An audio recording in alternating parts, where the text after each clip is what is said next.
Hindi mo na nga kailangan pang dumayo ng malayong lugar para matikman ang ganito kasasarap na pagkain gaya ng Chinese food, Vietnamese food at Filipino food. Dahil dito lang sa lugar ng Quezon City ay pwede mo nang matikman yan. Dito nga lang yan sa may Singer Arts Cafe na located sa may 132 Santo Domingo Street, Avenue, Quezon City. Serve lang naman sila dito ng authentic Chinese food gaya ng custard tofu with mushroom, braised pork with bok choy, sweet and sour pork, salt and pepper spare ribs, salted egg chicken at marami pang iba. At kung Filipino food naman ang hanap mo ay no problem yan. Meron din sila niyan dito. Kaya na lang itong kare-kare na masarap ang pagkagawa, malinamnam, juicy ang karne. Kapag natikman mo, ay talagang babalikan mo. Meron din sila ditong sisig na masarap din ang gawa, crispy at walang mayonnaise. Meron din pala ditong crispy palabok na talaga namang kakaiba yung pagkagawa. Halos kakaiba nga sa mga nakakainan nating restaurant. Dahil ang noodles pa lang na ginagamit dito ay pinapride. At sa dulo, saka ilalagay yung sauce ng palabok. At kung hilig mo naman ay seafood, ay meron din sila niyan dito. Kaya na lang itong sweet and sour pampano. Sakto ang lasa, sakto ang tamis, at talagang fresh ang pagkagawa. Ang malupit pa nga dito guys, ay famous chef pa nga nag-serve sa atin dito. Kung kilala nyo nga to, si Chef Ruben, isang celebrity chef. Nga pala guys, muntikan ko na makalimutan. Second floor nga pala nito, meron silang malaking venue. Pwede nyong rentahan, na naka-fully aircon at may mga gamit na. Sa may bandang likod naman nila, ay pwede kayong mag-video okay. O kaya naman, pwede kayong magpabanda o sila ang magpabanda. So yun guys, nandiyan na lahat ng information at sobrang haba na ng voiceover ko. Pasensya na, hindi ko na nabanggit yung pangalan ng ibang mga pagkain dito dahil hindi ko na alam ang mga pangalan. So yan na guys, food trip na tayo. Let's go!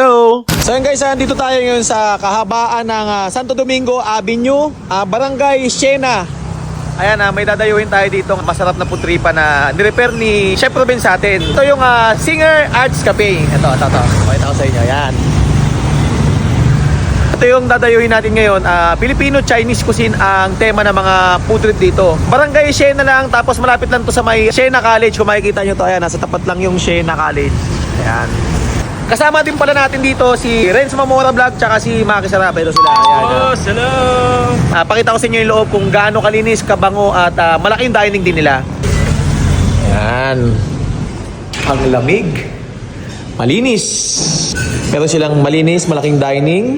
Kaya kahit kasama mo yung family mo dito, friends and office mates, pwede ka dito. Siyempre, diretso may kape na rin dito. Sakto sa maulan na panahon ngayon, may kape din sila. Marami ditong iba't ibang klase ng mga food trip. Ayan. Tapos guys, ito yung mga menu nila. Ayan, post nyo na lang yung video para alam nyo na yung mga food tripin nyo pag pumunta kayo dito. Ayan, papakita ko sa inyo kung ano mga menu dito. Ayan. Ang daming iba't ibang klase ng menu guys. And then, umorder tayo ng hot choco. So yun guys, balik vlog na tayo. Andito tayo ngayon sa may Quezon City. Dito lang yan guys sa may Singer Arts Cafe na located sa Santo Domingo Avenue, Barangay Siena, Quezon City. Ayan, guys, dinayo natin tong masarap na Filipino-Chinese cuisine na nirepair sa atin ni Chef Ruben. Sino nga ba si Chef Ruben? Si Chef Ruben ay isang famous chef. Celebrity chef. Kung napapanood nyo lagi sa TV, lagi siya na-invite sa kung saan-saan mga TV bang guesting. Hindi ko alam ang tawag nito pero nakikita ko to sa mga Chinese restaurant So hindi natin alam yung mga ibang mga tawag dito, so tikman natin. Ang tawag pala dito is shrimp ball. Ayan. So, bawal tayo nito, pero sige, labanan natin. Ito yung bestseller daw nila.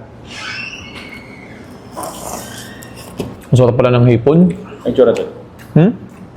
Hipon na hipon yung loob niya. Purong hipon pala to. Purong hipon po, no? Alinamnam ng loob, juicy. Ang sarap ng hipon. Ang sarap.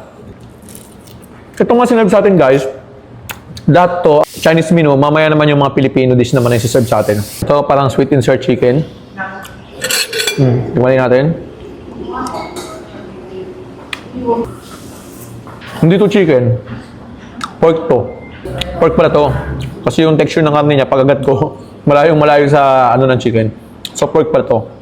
Ang sarap din, no? Tikman din natin itong custard tofu nila. Kakaiba yung mga dish dito, no? Hindi mo na kailangan pang dumayo ng China or kung saan ng mga Chinese restaurant. Kung malapit ka dito sa may Quezon City, ayan, no? Singer Arts Cafe lang. Meron na sila mga Chinese food. Broccoli. Crunchy yung broccoli. Tikman natin itong mushroom. Malinamnam yung mushroom, ha? Hindi ako mahilig sa tofu, pero sige. Isang tofu lang.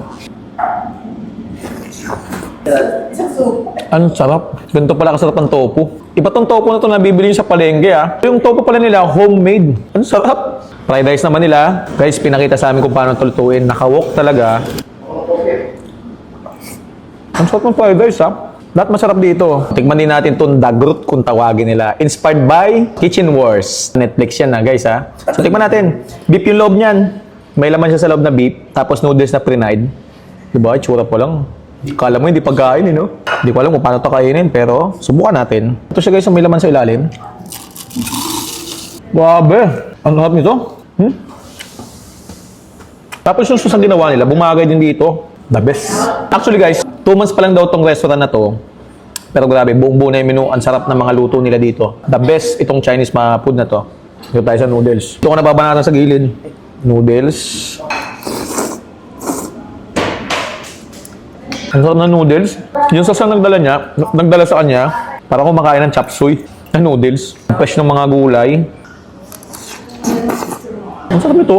Guys, hindi ko na masabi sa inyo yung presyo nito Bahala lang kayo pumunta dito. Kasi mura lang naman yung mga menu nila dito O guys sa mga gustong matikman, itong nagsasarapan ng mga Chinese food. Kumain lang kayo dito guys sa Singer Arts Cafe na located lang sa Santo Domingo Avenue, Barangay Siena, Quezon City. Open sila ng 11 a.m. hanggang 2 p.m. Tapos cut off na sila 5 p.m. naman ang ratio until 9 p.m. Okay? So dayon nyo na to Singer Arts Cafe guys the best to, the best sa mga putit dito. Talagang masarap. Thank you, thank you.